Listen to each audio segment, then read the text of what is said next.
What up, what up? My name is Ronnie Ferreira, and I am the captain of Comment Me Bro, the first ever champions of MSS Reindeer Games. You're watching Let Freedom Ring with Dan Bollier, the #1 podcast in Southern New Hampshire. Enjoy.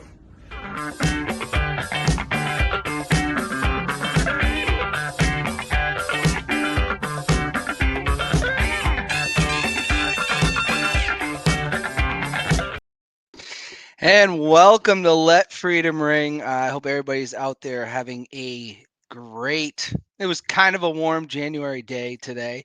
But my guest this week from Between the Lines podcast and Modell's Store 151 alumni, Eric Burgess. Welcome to the show.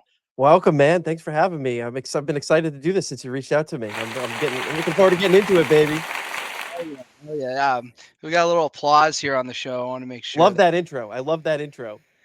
Yeah, we were store 151, right? I think it was 131. I think it was 131. Oh, yeah. I know Pat Sage is going to be watching the show. I hope he's not disappointed. Oh boy, yeah. I already got blown up by him about it. He's like, "I must see TV." Yeah, I love Pat. I saw him at John Cena's final match in Boston. And man, his oldest is almost taller than me. He was right up. I was like, where does the time go? You know, dude. I remember holding that little guy when he was born, and I'm like, holy crap! Like that was like 16 years ago.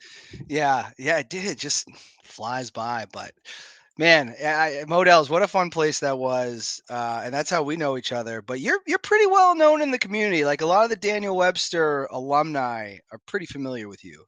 Yeah. I went to Daniel Webster, obviously from Nashua too. So like that's working at Modell's. I worked there through high school, all the way through college, and I didn't stay for the pay. Let's be honest. Nobody stayed there for the pay. We stayed there because of the close-knit group of friends. Like I still talk to like you, majority, a lot of the people that we worked with there, I'm still talking to on like a fairly regular basis. And can't say I have another job where that's happened. No, like lifelong friends. Like, when I run into you or run into Pat, it's like no time has passed. Mm-hmm. And it's crazy because when that store closed, I don't know of any other place I've ever worked at that was like, we're having a reunion. And that wasn't even the first one we did, I know. It was great. Like it was great to see everybody because like you don't see everybody on a regular basis. You just get everybody on social media and talk to a few select ones here. But having everybody in the same room again, it was like time didn't pass. Yeah, dude, absolutely wild. I will say, and that I was like 20. I was looking for like a part-time. I was doing an after-school program. I was going to community college at the time when I started, and I was just like, hey, what I had extra hours during the week, and I was like, why don't I just do this? And then it just became like the most fun. Like we did. I don't know if you're part of it, but like we went and sat and watched the game with Mayor Menino. With we sold these Reebok shoes, and we got to go to the Red Sox game. And I wasn't part of the Red Sox. I did sell. It was the Lawrence Maroney shoes, and I got to go to the Patriots game for that. Yeah. What a wild time. I hope. I don't know if Modell's is still in existence in any way, but that place was fun. Yeah, I think it's pretty much a New York thing now, if it even exists anymore, which is too bad. I was sad when it closed. Like every time I drive down Daniel Webster Highway and I see Boot Barn sitting there, I'm like, man, what used all those good times we used to have at that place in the back room and shenanigans and all that. Great time of my life for sure. Absolutely. I get nostalgic anytime I'm passing that. But let's get to know you. You did mention that you are from Nashua, but yeah, where are you from? Where'd you grow up? Born in Lowell, raised in Nashua, lived in Nashua pretty much my entire life. I'm almost 37. I'll be 37 next month. I've lived in Nashua probably for 29, 30 of those years. Like I moved out to the seacoast for a period of time after college when I got a job out in Portsmouth, lived out there for a bit. And then, once, life settled down, bought a house in Nashua, and I've been here since. Nice. And I know you grew up you played a lot of hockey. I think you played for the high school teams. Yeah, I was a hockey player and lacrosse. Those were the sports that I played. I played hockey for all the way growing up. Like that was my thing. My parents lugged me all over New England to all the travel games, made sure I had the equipment, woke me up at 5 o'clock in the morning to go to games on Saturday mornings, and played all the way up through club at Daniel Webster in college. And, haven't played men's league in a while, but Yeah. I was doing that for a bit, and bunch of alumni games, charity game. There's a charity game usually around January, February for cancer that I play in. We play at the Songus Arena, which is a pretty Oh, cool wow. experience. And it's just fun. But I'll do it until my body doesn't let me anymore. Do you like, I mean, I've had in my adult life, right? I'm getting older. I have bouts of I'm in really good shape. I'm not in good shape. Are you staying in pretty good shape to go No, play these games now? that's why I'm a goalie, man. I'm a goalie. Yeah. So Yeah. I don't have to skate up and down. I don't get winded. Best part about being a goalie in hockey when you play men's league, you don't have to pay because they're always looking for them. I never Oh, have to pay to really? play hockey. Yep. Oh, that's perfect. There's a lot of people in softball that are like, I'm too good to have to pay, which is absurd. You play like, did you know Bill Munson at all? Did I you? played against him. I didn't know him. I You guys played against. age? He was a little bit older than me, I think. I think he was a few years ahead of me in high school. I did play against him, and I know he coached. I believe it was North High Yeah, School. I think he might have coached South, but he done it I can't. he did win Coach of the Year. And Bill passed away. He was one of my college roommates Mhm. growing up too in Nashville. So that was like that was one that really. Anytime I think of like Nashville lacrosse, like that's who you think of. And yeah, Yeah, he's a that great was guy. definitely sad to see. I mean, I obviously playing lacrosse at South, like our coach at the time, Mike Ledoux, like he would speak highly of him all the time, even though he was either on the other team or into college. Like he would speak highly of him all the time. Yeah, Bill is I mean, and I didn't, get to know him as what, like, as we were older, like, we still would message on Facebook here and there, but like, when he passed, the South Gym was packed, and it's like, man, this guy had such an impact Hmm. on so many people in like the sports community, and obviously he was a teacher too, just in that Nashville South community. It was Right. amazing to see. So we miss you, Bill. Now, what are three things everybody should know about you? Well, one of them is that I love hockey. I've played hockey my whole life. Um, I'm a big aviation guy. I work in aviation, so I'm a big into airplanes, and I'm a little bit. I wouldn't call myself an aviation nerd because like I don't get like that into it. But like anytime I see a movie or drive by an airport, I got to stop and I got to look and see. Oh, do those painted lines look good, or is the sign right? Like because I do it for my job, so I'm kind of a bit of a geek when it comes to that. Um, and the third thing, I'm a proud father, dude. Like I love my kids more than anything. I got 3 boys. I actually have twins. I have identical Oh, wow. twin boys. They're 2.5 now. They're quite the handful. They're quite the handful. They're going to be pushing my buttons for a long time. We'll just leave it at that. But I love every second that I get to spend with them, and I can't wait to introduce them to like watching football. I got to watch my first Patriots playoff football game with them because they're all young last week, and hockey and all the sports. I'm looking forward to all that stuff. Now, how old are they again? What are the ages? So my oldest is 5. He's in kindergarten, Oh, okay. and the twins are 2.5. Oh, okay. So yeah, and it seems to happen quick. Like I don't have kids of my own, but my nephew, like I swear, the last 13 years I blinked and he's taller than me. And I'm like, how did this happen? It really does happen quick. It goes fast, and the funny thing that I'll tell you, especially I'm noticing it with my twins, because like with my job, there's times where I'm gone for a couple days at a time, and I'll leave and I'll come back and I'll be like, "What the heck happened?" Like they look different, they sound different, they're talking more, and it's like I don't want to say I missed it because I'm obviously working for a reason, but like I noticed those changes that maybe somebody like my wife who's around them every day doesn't necessarily notice because she's there. Like I go away for a Yeah, couple days and I come back and it's like, holy smokes, these are different different. kids. Yeah, Yeah, yeah, you know? yeah. I totally believe that. Now with the air, like were airplanes, that was something that always fascinated you as a kid, and like I know at the time, right? Like Daniel Webster was like the place, right, for that major. It was one of the biggest flight schools in the country. It was very renowned for its flight program. I didn't do any flying. Fun fact about me, I have a little bit of a color blindness to me. Oh, So okay. when you have to go through the medicals and stuff, like I wouldn't have been able to pass a medical to fly at night. because of the instruments and stuff. So like I never pursued that. I didn't really have a desire to be a pilot. I went to school to be an air traffic controller. And when I got to the school, I was actually an engineering major. So I really had no idea what the heck I wanted to do. But I ended up switching because of the community, the aviation community, all the friends that I was meeting there. It was all, I don't want to say, say about like 75% of the school was aviation driven.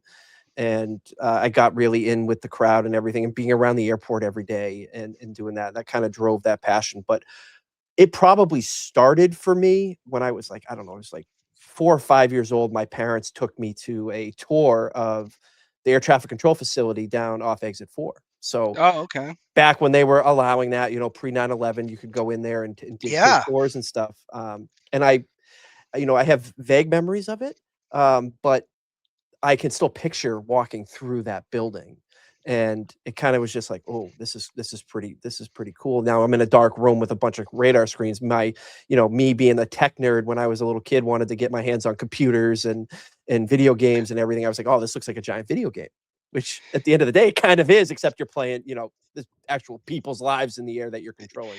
I gotta say that's it. I don't know. I think the Puma does the same work, but I've never really talked to him about it. And I haven't talked to Brandon in years, but I don't know too many people that have that. You two are probably the only two I know. That's like crazy important job. Like these planes aren't landing without you. Right. So like I ended up not pursuing the air traffic control. So I'm actually involved Oh, okay. In airport management. So like my Okay. job is ensuring the airport is safe for planes to, take off and land. And so um especially, we're in the middle of winter right now. So big portion of our job is ensuring snow removal for the airport so the airport can stay open so planes can come and go. And that is a really tall task. And it's a very safety driven environment. So like in my position, if we're plowing snow and everything like that, I'm the one that has to make the decision, is this runway safe for a plane to land? Oh, wow. The air traffic controllers don't do it. At the end of the day, I can say yes or no. And Now, does your confidence grow over the years with that? oh Like, I'm yeah, assuming when you first got into that must have been tough. very, very, as a 20 something year old kid, when I got started in Portsmouth, it was like, I'm going to ask somebody about this. And, you really have to, the experience really does build your confidence when it comes to making those decisions. And large part of it too is feeling empowered to make that decision, where I'm not going to get, armchair quarterbacked after I make a decision, that I felt was right in the moment. Like you have to have the support of, your superiors and everybody around you when you make a decision like that. Well, I think that's like what people don't like. We're such in a society where everybody's like getting on a plane and they just want it to be easy and this and that. And it's like there's so much going on behind the scenes. And like it really is, their lives are in the airport's hands, right? Like um that's an amazing job that you have. Honestly, it's fascinating. Um I can't even imagine, you know. So Every day is just different. yeah. I believe that. Now, money question. Let freedom ring. We ask everybody this, and it means a lot of different things to different people. What does it mean to you to be an American? You know, when you told me this was a question before the recording, I did a little bit of thinking on it, and I was trying to like, how do I want to answer this? And it's like, dude, I love having the freedom to be able to just sit here and do stuff like this. Like we can say whatever the heck we want, and you know, having the ability to basically carve my own path in life, right? Like I've we'll get into like the podcasting stuff in a little bit, but like I've found kind of a real passion in pursuing this type of like goal, right? Like you want to build a show, you want to make it interesting for the people watching and stuff. And having the ability to say, I'm going to do that. Or like, for instance, like, oh, I don't want to do that. I want to pick up my family and I want to move across the country and completely change my life. I have the power to do that if I want to do it. And, you look around the world, there's other countries and stuff where you may not necessarily have that ability or freedom to be able to do something like that. So being able to really do take my own path in life and, build whatever the heck I want to build at any given moment is kind of a real big thing for me. Yeah, and that comes up a lot. Is like people have said like when we're in the studio, like we're sitting at a table talking with action figures on the table, just sipping bottled water. Like, but I have done shows where I had a guest who was in Hong Kong, and we sort of touched base on that, right? And he's like, I really got to be careful what I say. And I think that was the first time doing the show, or even as like an American citizen, that I was like, ooh, that's different. Mm-hmm. I've never thought about it. Like, obviously you can't go on here. I can't be threatening people or anything like that. Mm-hmm. But like I can criticize the government. I can say whatever, and they're not going to be knocking on my door over it. Right. And that's a huge thing. Now, when you say what you want, like, you're not free of those consequences. Like you said, you can't come on here and threaten somebody or do something like that. And everybody is entitled to their opinion. And I can have an opinion, and there's anybody can really do about it. If I'm good with it, that's all that matters. And we're seeing such a like crazy time, right? Social media wise. And I don't get into it. Ever since I got sober, I was like, I'm not participating in this stuff. And, it's like people have the freedom to say these opinions, and they're so every little thing that Mhm. happens, this side sees it this way and this side sees it this way. And then you get some in the middle, right? But it's Mhm. like it's wild. But that is America, right? We do see things very differently from Yeah, person to person. and the wild thing is that you can sit here and have a conversation with somebody most of the time, I would say most of the time, and disagree on, the fundamental issues or topics in the country, and you can walk away and still be friends, right? Like, you see a lot of the social media stuff nowadays where it gets real nasty, which is like you, I don't participate in it. I'll read it, but I will not participate in it because I don't want to get into a match where, look, I'm not going to change your mind. You're not going to change my mind. So let's just be civil and enjoy our lives, right? Like, just do it There's no that way. point. Like you're not changing anything. I mean, I know, and I'm not talking about activism and stuff like that. I'm just Yeah. saying, like on Facebook, you're really not changing anything. I have a lot of friends that say things on there that I'm like, whew, Mhm. oof. But I don't.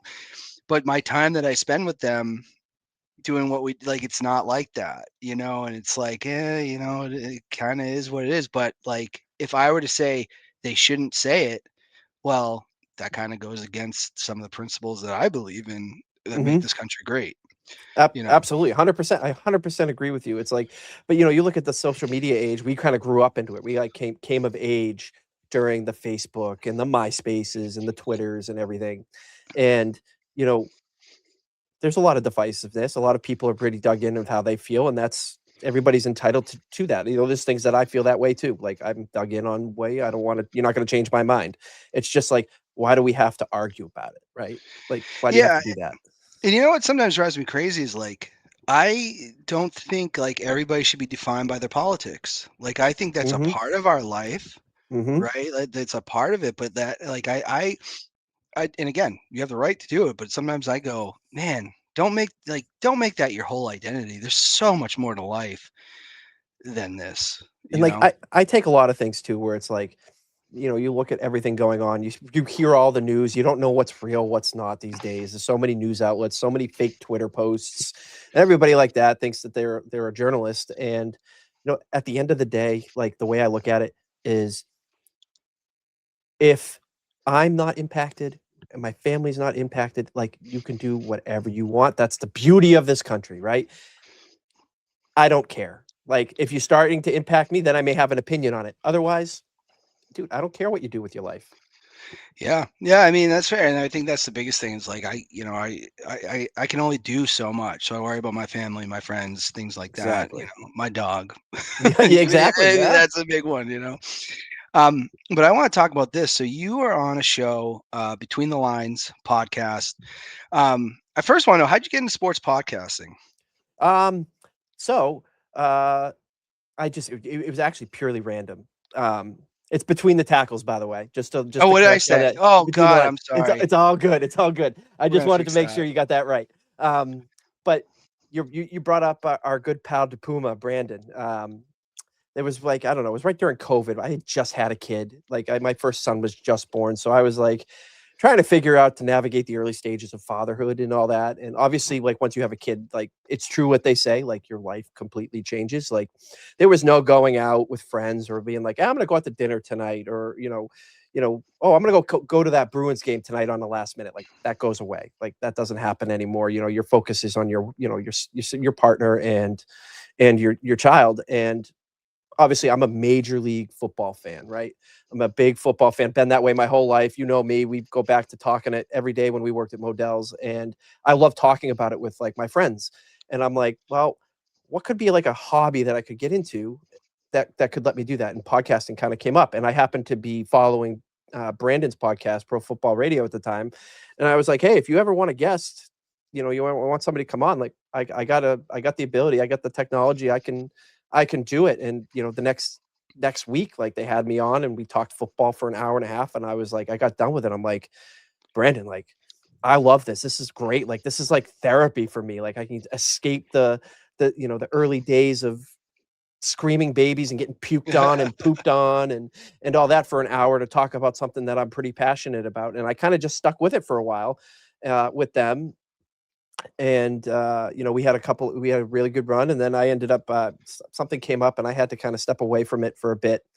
And I missed it. Like I had all this equipment. My wife got me a microphone for Christmas and got me all set up to do it. And I kind of stepped away from it probably for a couple of years, really, as my son was aging. And then of course we had the twins. So that really changed my life, having two babies at once. Like nothing prepares you for that. Let me tell you, I can sit here and actually tell you that having one baby is easy. I can tell you that having one baby is easy. Having two changes the whole game. So, I was on my paternity leave at the time, and I had seen some stuff floating on Twitter, and I kind of just messaged a group that I saw, and I was like, I'd love to get into this. And then I actually got back into podcasting, doing a hockey podcast. It's called the Two Pad Stack. A good friend, Ace Aaron of mine, had asked me to come. Yeah, well, it's a great it's his name. nickname. His nickname is okay. Ace. His name is Aaron. But he had asked me one time, like he was just starting out, and he's like, he didn't have a co-host at the time, and he's like, you want to come on and be a guest host? And I'm like, sure. Yeah, why not? Again, I got everything set up. Like, let's do this. And my ultimate goal was to get into like doing a football podcast again, because like I follow that sport, the professional league, the most. But I was like, let's do this. And it ended up sticking. I ended up doing it for a full year, a year plus maybe, with him doing the Bruins. And I ended up in a network and started it was initially called Breaking the Plane. That was the original name of the podcast, and met my co-host Joe on Twitter. Believe it or not, I made a post. I'm like, hey, anybody out there want to do a football podcast? Like DM me and let's see if we can find something that works. And we met, and it turns out he happened to be from Derry. Like, what are the odds of that? Just he's from Derry, New Hampshire. And we started doing it, and we did it for a while, and we did it for about a year. He left to go do his passion's golf, so he went and wanted to focus on doing golf. And do you remember Nick Hogan from Nashville High? He's my age.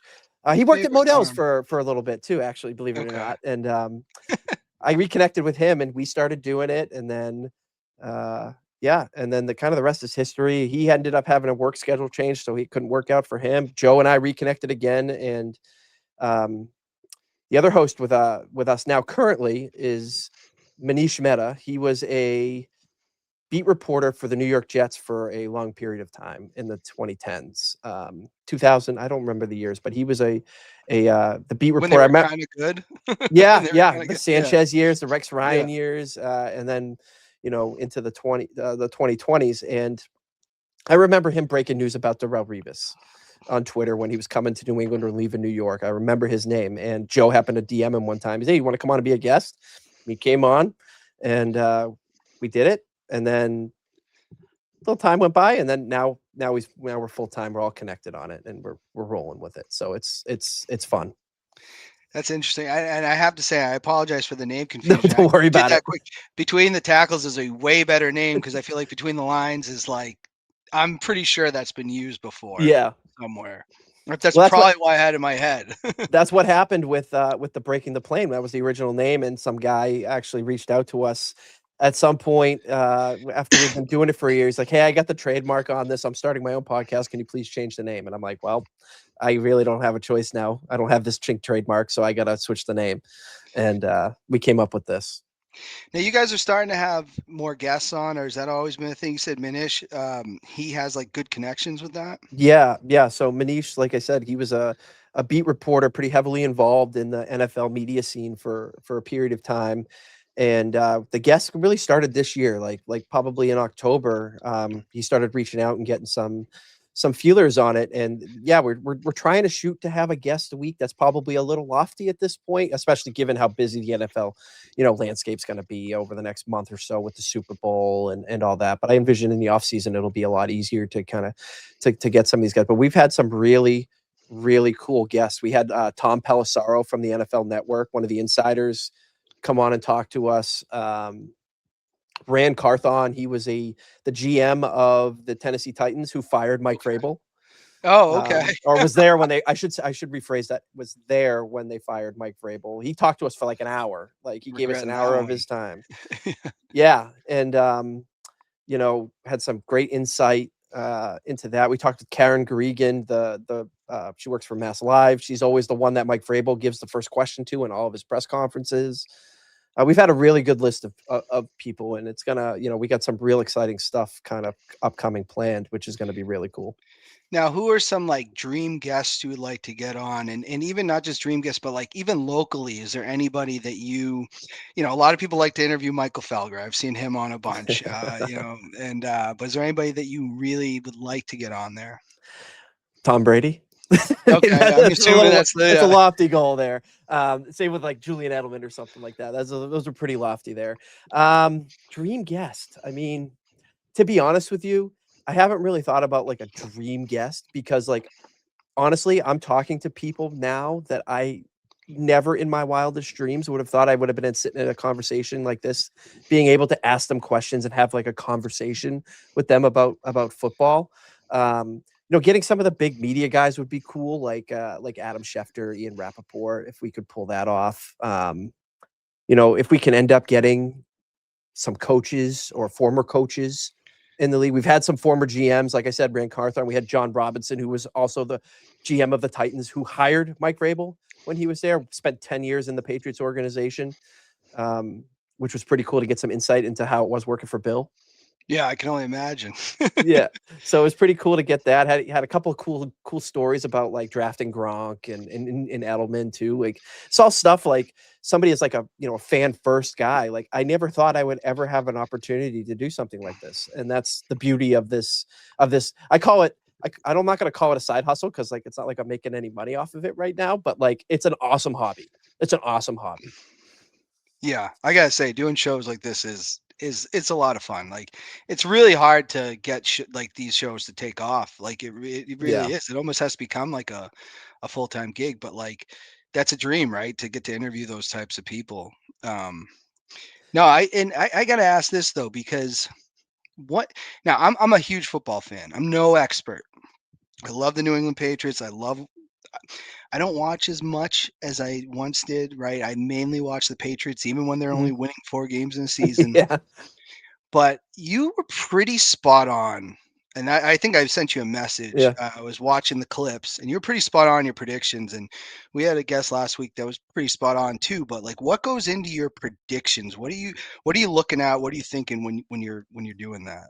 I mean, I'm not gonna sit here and say like I just know. I just know it's like a gut feeling. Honestly, a lot of it is like a gut feeling. But sitting down, watching a lot of the games, looking up stats all the time, like seeing the matchups, looking at the I'm not into like the advanced stats that are out now. I still look at like the basic stats that we looked at, like they had when we were kids. The basic stats and stuff. And it's just a lot of it is just. I'll be honest, like I got lucky. you get lucky. I will brag though. I did win the regular season. We do 3 picks a week for each of us. I did win our competition. I had the best record. So I'll toot my own horn when it comes to that. There were some duds in there though. Some really bad weeks where I was way off. But yeah, a lot of it comes down to just watching the games and just kind of I go with my gut. And obviously I am an admittedly biased fan. And I let that bias come in. The homer mentality. There's the homer mentality and the hater mentality, because I am absolutely a Patriots homer and I am absolutely a Buffalo Bills hater. You'll never see me pick the Buffalo Bills ever. Can't do it. See, I'm like, I hate the Bills in a way, but like I really did want to see them. Dude, I don't know. Like the division's coming back to us, right? Yeah. I'm wearing the AFC East Championship hat because I think this is the only one I've ever purchased, right? Because in the Brady years it was automatic. This time I was like, this might be the only gear that we get this year, and it was so unexpected. As someone who analyzes this, what's going on with the Bills? How did they not win that game? And I have my own thing. I think the thing at the end of the first half, but like, were you surprised? I don't want to say I was surprised. I was a little surprised in the way that it went down. You know, we all know Josh Allen is known for turning the ball over and trying to play quote hero ball, right? Where he's trying to do too much and it ends up biting him. I honestly like that franchise definitely has some sort of curse on them because they had 5 years of no competition in the division. They couldn't get past, obviously they ran into another all-time great in Patrick Mahomes, right? Like they had to run through him and, he was better. And, but at the end of the day, like that game, I mean, people were calling the Broncos and the Patriots frauds all year because of their schedule, right? Because they had an easy schedule, cupcake, everything fell their way to get there. And there was a lot of disrespect to both of those teams. And I feel like the Bills were viewed a little bit higher than they should have been because outside of the quarterback and the running back, there were flaws all over that team. And, you could say what you want about the penalty calls in those games and the call on the interception in that game and have a differing opinion on it. At the end of the day, I always say this, and I'll say this about the Patriots. I'll say this about, and it goes to hockey too. Refs don't, decide games. Like if you're in a position late in a game and you're having to rely on the officials to make the correct call, you don't deserve to win. At the end of the day, good teams beat the refs and the opponent. So it didn't really surprise me. I picked Denver to win. Admittedly, a lot of it was because of my bias against the Bills. But Denver's defense is legit, and that's what scares me about the upcoming game. I'll say this though about the Bills, because I do believe this, and I actually made a little video for the YouTube page last year. That AFC Championship game, there were crucial calls that watching the game didn't make sense, that did go against Buffalo. And that's where I think a lot of, and I got to ask your opinion on this, because I don't think it's predetermined or rigged or anything like that. But what is the deal with the officiating at times? Is it because these guys aren't full-time employees? Could play a part in it. I just think they're human too. Like they're human. They make mistakes just like the players make mistakes, right? The coaches make mistakes. They're human. They're obviously under a microscope because if they make a mistake, it can sway a game for sure. I don't know if making them full-time solves the problem. You have the replay and everything, and you have everything they're trying to do with trying to ensure the right call happens. And me, like I like the replay, but at times, like just let the game play. It disrupts the flow of the game. Like I don't care if you zoom in, if you have to zoom in and slow the thing down to like 10 frames a second to see if the guy's toe is out of bounds. Like, what are we doing here? Like, that's a catch. Like, don't zoom it in if the toe's out of bounds. Like, that's a catch. You get what I'm saying? So if they add like a sky judge where they can just have somebody who sees the game at another angle than just the officials on the field, I think you'll notice a lot of changes. I got to ask one other question too while we're on this topic, because Sean McDermott did get fired. You were saying some of the players on the field, maybe that's part of the issue. The GM got promoted, and the coach got fired. I mean, I looked at it as like he needed to win that game to keep his job, but was this the right call? I think, it was the right call to move on from him, but not for the reason that the owner decided to outline in his post-game, or postseason press conference with the GM. Like, it's been a disastrous week for the Buffalo Bills in terms of PR, like with everything that's gone on with them. And, for me, he needed to move on, not because he lost that game, but because they've peaked with him. They need a new voice in the room, right? They need somebody, a new voice in there. They couldn't get over the hump with him. He had plenty of opportunities to do it, and he couldn't do it. That said, they should not have promoted that GM because he's the reason why that roster was completely subpar compared to the quarterback. And the owner coming out saying that that I made the decision because of the results of the game is just laughable to me. I gotta say, McDermott looked bad in that press conference. I stood up for Buffalo. It's like, well, what about Josh Allen fumbling the ball and giving up a field goal with 2 seconds? You know, he saw the writing on the wall. Like I think he knew he was gone. And the thing is, like, his defense in that game, like, was lights out in the second half. They didn't give up a touchdown until the last drive of the game. Yeah, and that's where the penalties started to come, but they looked like they were legit penalties. Well, the second pass interference one was, but the first one, that was too ticky-tack for me, and it didn't matter because of roughing the passer that was called in the same play. So, like, the first one was a bad call, but it didn't actually impact the game. The second one, the guy was tackling him before the ball got there. Okay. Now, who is the favorite? Who do you think's getting this job? If I were the Buffalo Bills, I'd be calling Bill Belichick. Like, I don't think it's the same Bill Belichick anymore, though. Really think something is going on with him, because I know it's the girlfriend thing is very weird. Not because he has a girlfriend, because she's 25 or 24. Yeah. It seems to be running the show. Yeah, it's peculiar. Like, what is going on with him? Definitely tarnished his legacy. People are going to remember this. This is not like they're not going to remember that he was bad at North Carolina in the first year, right? Like, they're not going to remember that. They're going to remember the saga with the girlfriend. That people are going to remember that. Well, when you're seeing those results and you're seeing the stuff that's going on, you start to go, something's not right.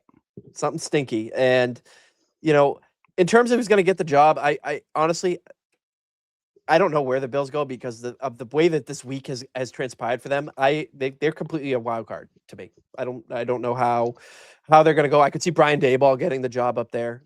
He was the offensive coordinator there before he went to the Giants, and I could see them going with him, pairing him with Josh Allen again. They were pretty darn good. It was some of Josh Allen's best years when Brian Daboll was there. So I could see that happening. I could see them promoting their offensive coordinator to that job too. No Tomlin? No, I think Tomlin's done. Yeah, that's what it sounded like. That was his decision to leave the Steelers. I mean, I don't blame him. I mean, I think that had run its course, 19 years or whatever it was. Never a losing season. Hey, I think it's good for him. I think it's good for the Steelers. I mean, good for Pat Sage. Yeah, Pat, if you're watching, I'm sure you're happy about it. You do have some fan questions I definitely want to get into. And first comment from Pat Sage was just, wow, this is a must-see. So we know Pat's going to be tuning into this. Yep. Burggs. And then Sam Hill said Burggs. So do you know Sam? Because I know she's from Daniel Webster too. Yeah, I know Sam pretty well. I see her, usually once a year at this point. She comes to our Daniel Webster hockey alumni game. I see her there. She comes to watch. But yeah, we all hung around together when we were at Daniel Webster, through all the parties and the hockey games and everything like that. Yeah, she's a former guest of the show. She was on the studio episode years ago. She's awesome. So shout out Sam. Yeah. Pat Conley, my buddy, he wants to know, what are your top 5 quarterbacks picks of all time in any era? So I'm assuming draft. Yeah. My like top 5 quarterbacks of all time.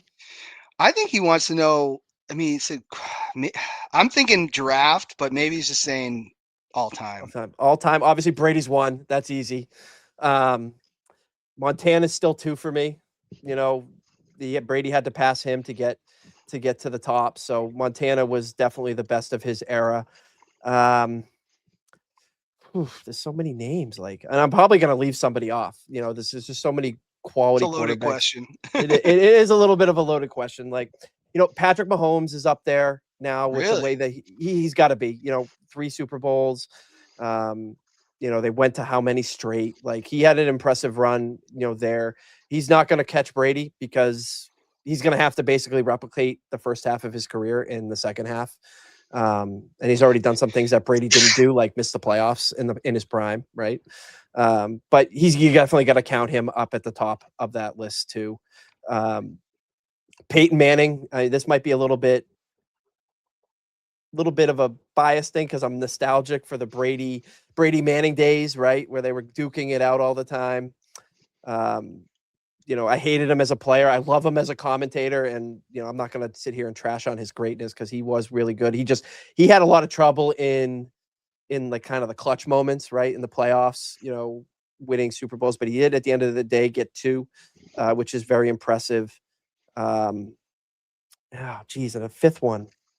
I want to go older with this because, a lot of bias goes towards the new age simply because the game has changed so much, and passing is so front and center when it comes to this. Hold on 1 second, Eric. Sorry, we've never done this on Let Freedom Ring. 1 second. We have a knock on the door. No problem.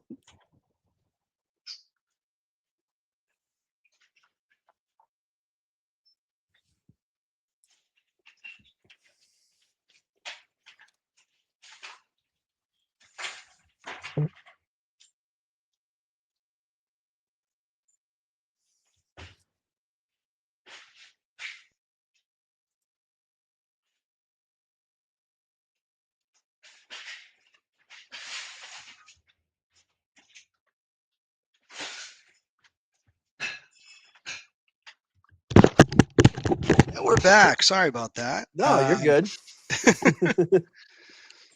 Oh man. See, I'm looking at like a list of names right now to see what comes off here. I couldn't fire it off the top of my head. You know what? I'm gonna put Otto Graham up there. The guy from the the Cleveland Browns when they were really good, the pre-Super Bowl era, kind of like the original like greatest of all time quarterback before the game really evolved. You definitely got to include that there. I think a lot of what happens now is when you talk about these lists, you get a lot of recency bias. Like when you hear like people say Patrick Mahomes is up there, a lot of people are saying like Josh Allen is an all-time great. Like it's like, okay, like pump the brakes a little bit here. He's one of the all-time great like dual threat running back quarterbacks, right? Can run and pass, which is again the position evolving over time. So, but yeah, I'm going to go with those guys. I'm going to go with Brady, Montana, Mahomes, Manning, and Otto Graham. I'm not putting Aaron Rodgers in there. There's a bias there for me against him.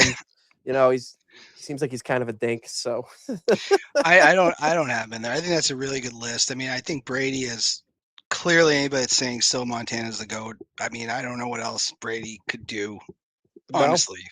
So I think it's a pretty good list.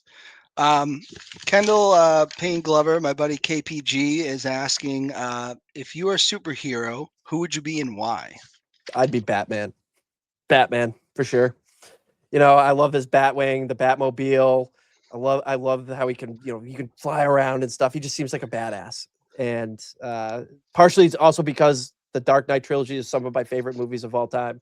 And I'm not a huge into like the superhero kind of, that kind of superpowers. Movie. Yeah. Like I'm not huge into watching a bunch of those movies, but the Batman ones I could put on over and over and over again. And I just love how he carries himself. And plus he was rich. So like, why wouldn't I want to be Bruce Wayne?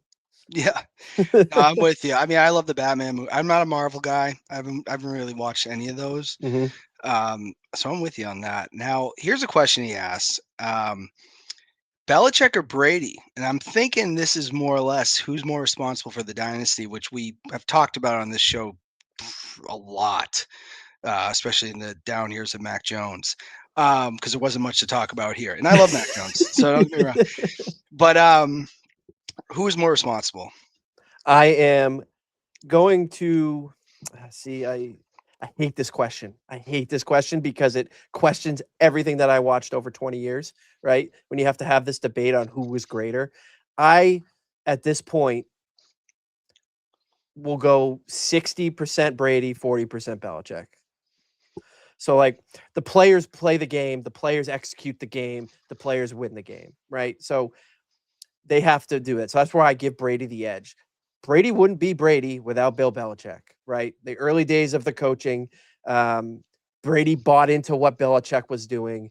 Belichick gave him the opportunity after Bledsoe was healthy, and those defenses that Belichick had in those early years won those Super Bowls. Like Brady wasn't Brady until later on in his career, right?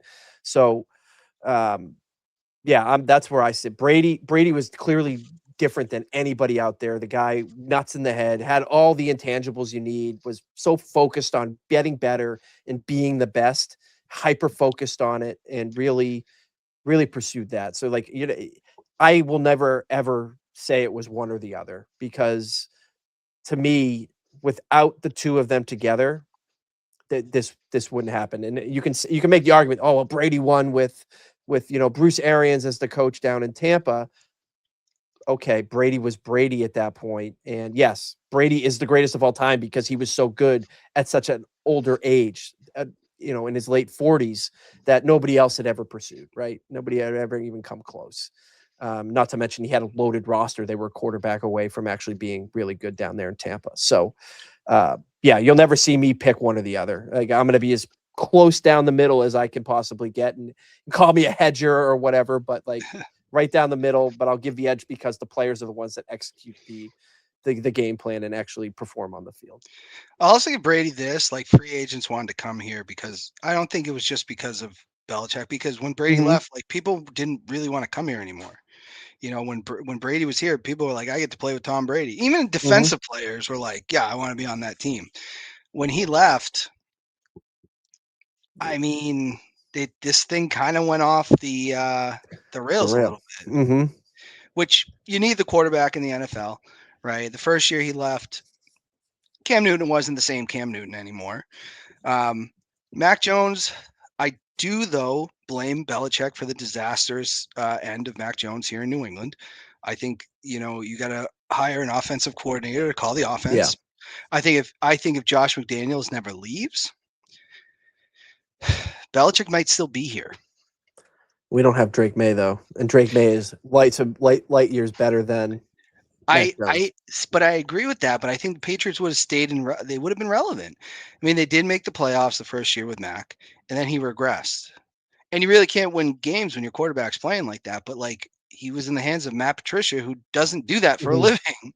I'll definitely say that. I'll definitely agree with that. Like, they did not put him in the best situation, and then the constant, getting the hook for Bailey Zappi and then not starting, and then that whole dynamic of Zappy fever and this and that really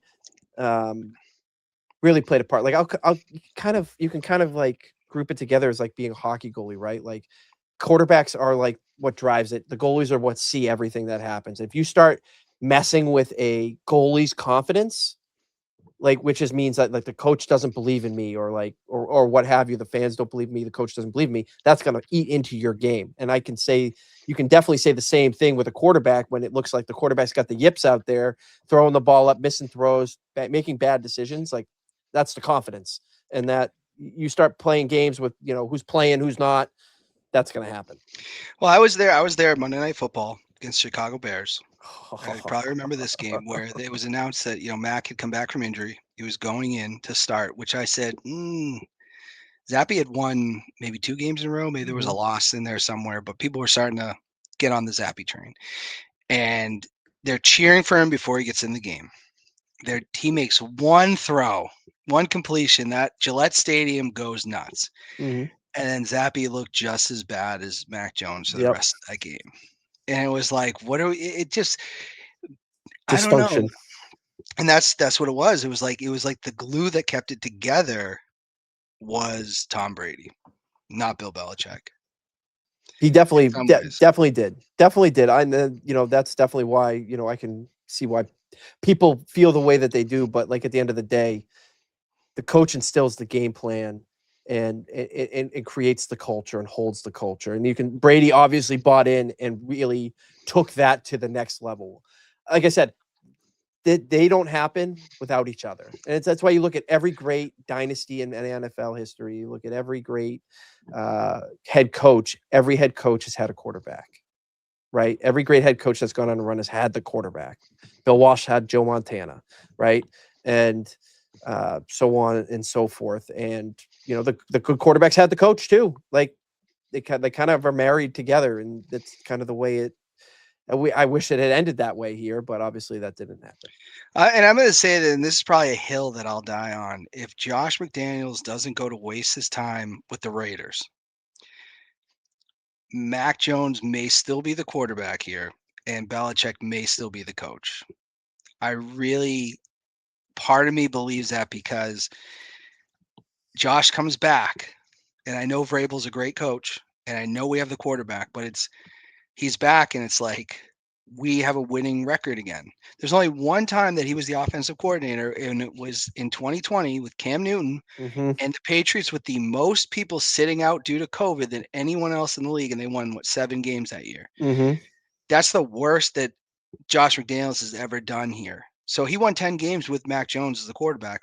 How many will they win the next year?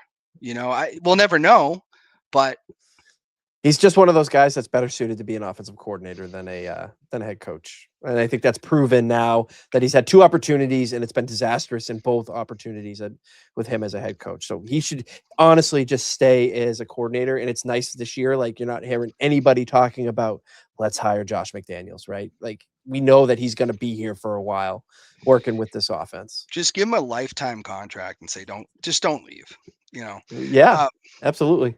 Kendall also wants to know, he's a huge Cowboys fan, and he's a younger guy. So he's like 22, 23 years old. So he didn't experience like the 90s Dallas Cowboys. Mm-hmm. So he says, what do the Cowboys have to do to get over the hump? You want to talk about cursed franchises? That franchise might be cursed at this point with some of the ways that they've lost in the playoffs. You know, with Tony Romo fumbling the ball back, 15 years ago, 20 years ago now. You had, Dak Prescott with that ridiculous scramble, right?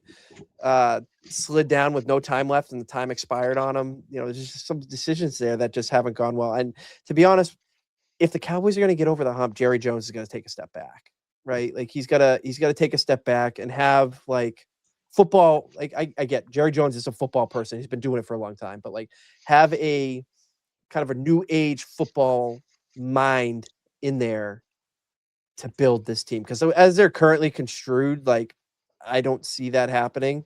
They have a ton of talent and they just can't seem to put it together for a full season, right? Like the Patriots arguably have far less talent than the Dallas Cowboys do, right? You look at the receiver room, CeeDee Lamb is one of the best receivers in the league. They had all this time with Ezekiel Elliott and Dak Prescott's is a good quarterback. I wouldn't put him in the top tier, but he's a good quarterback. But they're getting to a point now where they're going to have to reset the thing again because those guys are getting, they're aging a bit. And they're going to start costing more money. Honestly, I don't know, man. Like they're in a tough division. They got to deal with the Eagles. They got to deal with the Giants. Who knows what they're going to look like under John Harbaugh this year coming up. Like they're going to be a different team. They seem to have some pieces there. Commanders have Jaden Daniels if he's healthy for a full season. Who knows what that looks like? But yeah, the Cowboys really got to think about. I mean, Jerry Jones, I don't think will ever do it. He'll never do it. It's Jerry's world down there. We're all just living in it. And that's a Pat Sage quote. It's your world. I'm just living in it. I agree, and I think everybody's been saying that about Jerry Jones for years. If you watch the documentary on Netflix, like he hit big in oil and said, "I'm going to buy the Cowboys." And I think for a time being, he was the right owner, the right guy at the time. That time is bad, and we saw that with Al Davis. It's like some of these owners, and I thought we were going to see that with Bob Kraft. When Kraft hired Mayo, and we were all kind of like, ooh, and then it turned into disaster.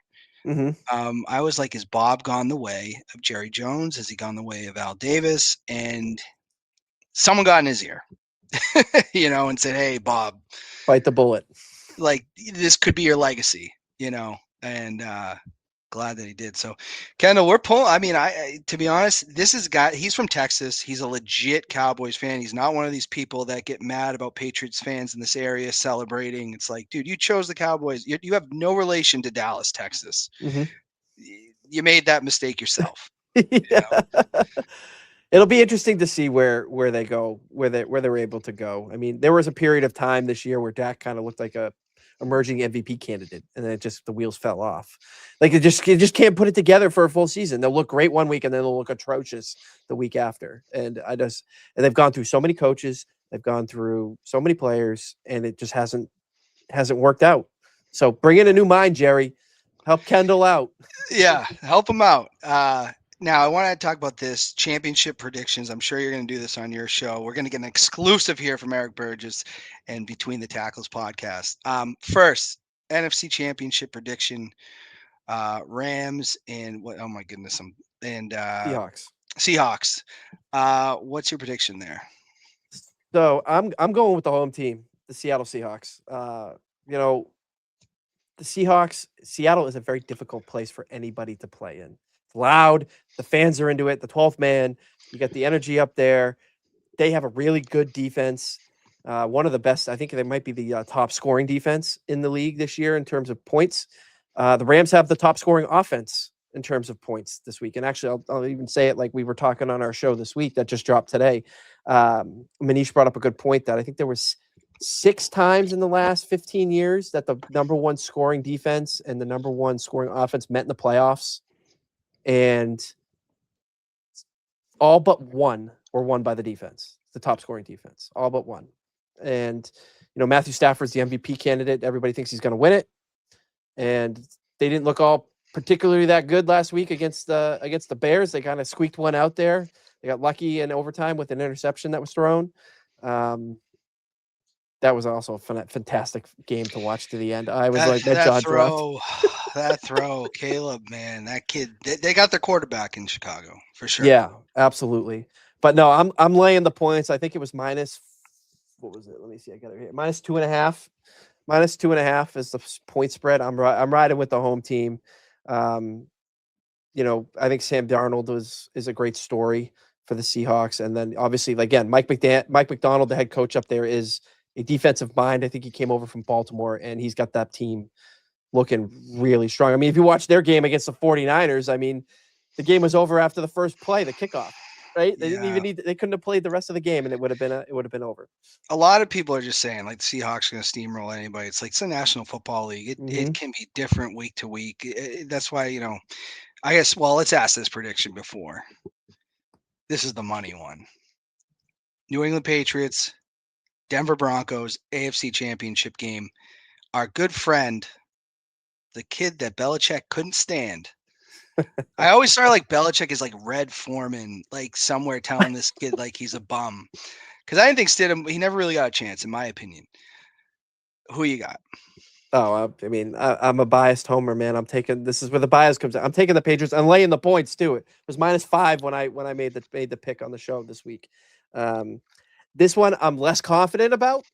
Laying the points. I think the Patriots will win the game, but laying the points, a little bit less confident about that. It's a little bit of a high number. Playoff games are typically close, and there's a lot of extenuating factors in Denver. Denver's got the defense like the Texans last week.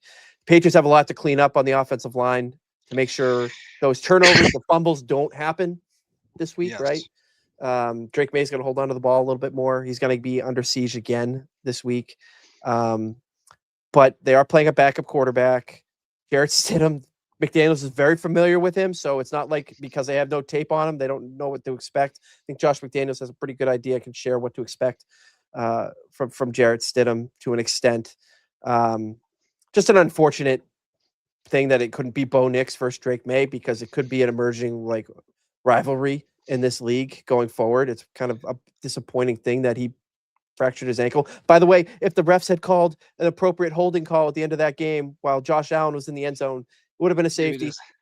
Game was over, and Bo Nix would be playing this week. But that's you got to say this: that 2024 draft class, as far as quarterbacks, has to be one of the best that there's been. Just turning around franchises. I know Jaden Daniels, who was the guy I wanted at the Mhm. time. He got the Washington to the championship game last year, and then he got hurt. I don't think it's over. So Mhm. he's proven himself.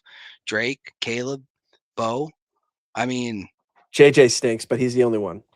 yeah. I mean, those. I mean, I said this too, like for a long time with the Patriots. Well, not a long time. Those 2 seasons that were 4 wins. I said, just keep losing.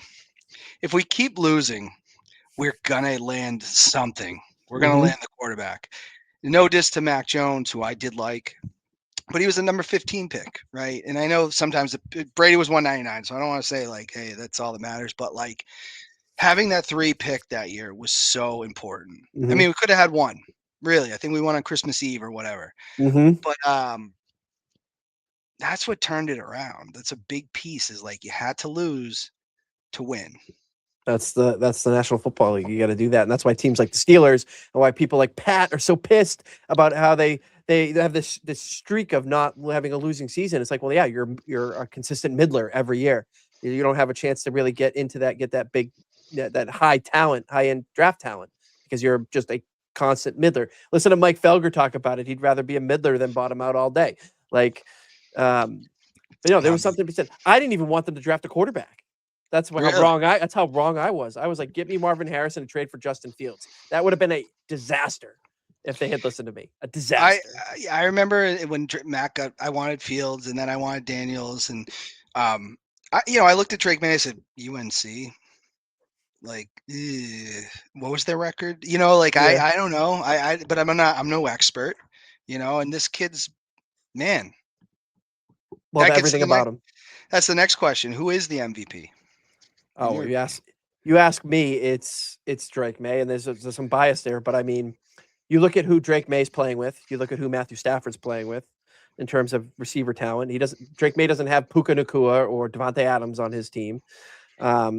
You look at a lot of the numbers for the stats for Matthew Stafford. There's a lot of stat padding that went on with him. I think there was a good portion of his touchdown passes were within like the 5-yard line, right? So there were short passes. There wasn't really anything impressive about that. Those there, but I mean, to be honest with you, I would love them to decide to do what they did in 2003. Give it to 2 split it. quarterbacks, split it. Yeah, it Because I was mean, you can very make Manning. serious arguments for both of them. Like Drake May, the Patriots are not what the Patriots are without Drake May. Well, that's the thing too. Like the MVP should be like who is the most valuable to their team, in my opinion, and I think that is Drake May. Well, But it's a quarterback award. Like you should yeah, be making we could make an argument for it's Christian like the McCaffrey. Heisman. It's like the Yeah. Heisman. I wanted Jeremiah Love to win so bad. I knew he wasn't, but he's not a quarterback. So Christian uh, McCaffrey with 1,000-yard rushing, 1,000-yard receiving season. Like you had him, you had Myles Garrett breaking the sack record. Like all these guys are most valuable, but at the end of the day, it's just a quarterback award. I agree. I got to ask this last question. Coach of the year. Vrabel. It's Vrabel, Liam Cohn, or Mike McDonald. It's one of the 3, but obviously Mike Vrabel or Liam Cohn have turned their franchises around. Um, from historic turnarounds. Like I don't know how many times it's happened where a team has won 4 games and then gone on to win, double digits, win their division and all that. But I would say Mike Vrabel because the mess that he took over was far superior to the mess that Liam Cohn took over, right? The Jacksonville Jaguars are only a year or 2 away from a playoff win, removed from a playoff win. And the Patriots, arguably devoid of talent, rookie quarterback, had to rebuild the whole coaching staff and has really established a culture in New England. And for me, it really should be Mike Vrabel. But if any one of those 3 guys gets it, I can absolutely see why. I love that he was still because he might not have been available. That Mayo hire They should have was hired him last year. They should have hired him the yeah, year like before. that. Thank God he was still there. But you look at the Titans and you think this is like a guy coming into his own as a coach. He got you some AFC Championship, I think too, right? He got there, Mhm. and you just let him go. Like he's only gonna get better as a coach. And now it's like this is all like the things are falling into this place of like number 3 pick. no one hired Vrabel last year. Like a perfect storm. And it's like easy schedule, right? An easier yeah, schedule. You know, you had all this. You had the Bills coming down to earth. You have the Broncos quarterback getting hurt in the game before you're supposed to play them for the AFC title game. Like the stars it, are aligning, so they just have to take care of business. it's bizarre. I love it. I can't believe that you know, win or lose on Sunday. I can't believe that they got this far after last year. And I don't know. Hope it keeps going this way. But Eric, I really appreciate you coming on the show. Where can everybody find Between the Tackles? Spotify, Apple, YouTube. We're on Twitter or X, Instagram, TikTok, Facebook. The handle on all of them is at Tackles Pod. At Tackles Pod on all of them. And you can find them there. We post a bunch of short clips of our episodes. You know, we love getting interactions with people that listen and getting questions, stuff like that. And just like I said, if you're interested in the NFL, we got some really intriguing guests that we're going to have lined up, over the course of even the off season. We'll be going all the way through draft, free agency, everything. So we'll be riding it pretty good. Well, I will be tuning in to check that out. I suggest other people check it out too. But this has been a pleasure, Eric. We'll have to do it again sometime. Absolutely. Everybody out there, have a wonderful week and survive the snow and continue to let freedom ring. Let's go. Thanks again.